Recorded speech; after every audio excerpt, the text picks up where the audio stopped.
जंगल में बूढ़े शेर और शेरनी बहुत ही चिंतित थे कि उन्हें छोड़कर कोई उनके साथ नहीं दे रहा था। यह चिंता उन्हें खाए जा रही थी। फिर शेरनी ने शेर से कहा, क्यों ना हम जंगल में जंगल महोत्सव करवाएं। इसमें जानवरों की दौड़ का प्रतियोगिता करवाया जाए, जिससे सारे जंगली जानवर इसमें भाग लेंगे और सभी पहले जैसा मेल मिलाप से रहने लगेंगे। साथ ही साथ मनोरंजन भी हो जाएगा। शेर ने कहा, ठीक है, जैसा तुम्हें उचित लगे।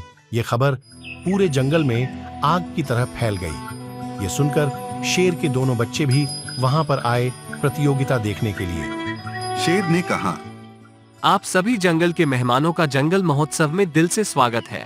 तो रेस प्रतियोगिता शुरू की जाए। सबने हामी भरी और रेस शुरू हो गई। जंगल में एक विशेष वातावरण बना हुआ था। सारे जानवर दौड़ देखने के लिए एकत्रित हुए। शेर और शेरनी ने दौड़ की शुरुआत की घोषणा की। चारों खरगोश अपनी अपनी जगह पर तैयार खड़े थे। जैसे ही दौड़ शुरू हुई, चारों खरगोश तेजी से दौड़ने लगे। सारे जानवर खुशी और उत्साह के साथ उनका उत्साहवर्धन कर रहे थे।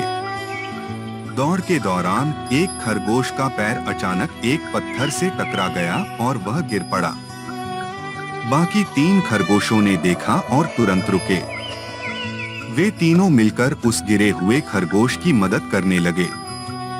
उन्होंने उसे उठाया और उसकी चोट की देखभाल की। यह देखकर शेर और शेरनी बहुत प्रभावित हुए। उन्होंने देखा कि जानवरों में अब भी एकता और मदद की भावना जीवित है। सभी जानवरों ने तालियां बजाईं और चारों खरगोशों की तारीफ की। शेर ने घोषणा की कि असली विजेता वही होते हैं जो एक दूसरे की मदद करते हैं और मिलकर चलते हैं। यह घटना देखकर शेर के बच्चे भी भावुक हो गए और अफसोस करने लगे कि हमने अपने माँ बाप के साथ गलत किया। वे शेर के सामने गए और उनसे माफी मांगी। शेर ने उन्हें माफ किया और गले लगा लिया। इस घटना के बाद जंगल के सभी जानवर एक दूसरे के और करीब आ गए। वे फिर से मिलजुल कर रहने लगे और शेर और शेरनी की चिंता दूर हो गई।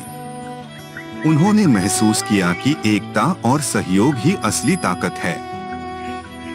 दौड़ ने न केवल मनोरंजन प्रदान किया बल्कि एक महत्वपूर्ण संदेश भी दिया। सभी जानवरों ने यह समझ लिया कि मिलकर काम करना और एक दूसरे की मदद करना ही सच्ची जीत है। इस प्रकार जंगल में फिर से शांति और सद्भावना स्थापित हो गई और सभी जानवर खुशी खुशी रहने लगे।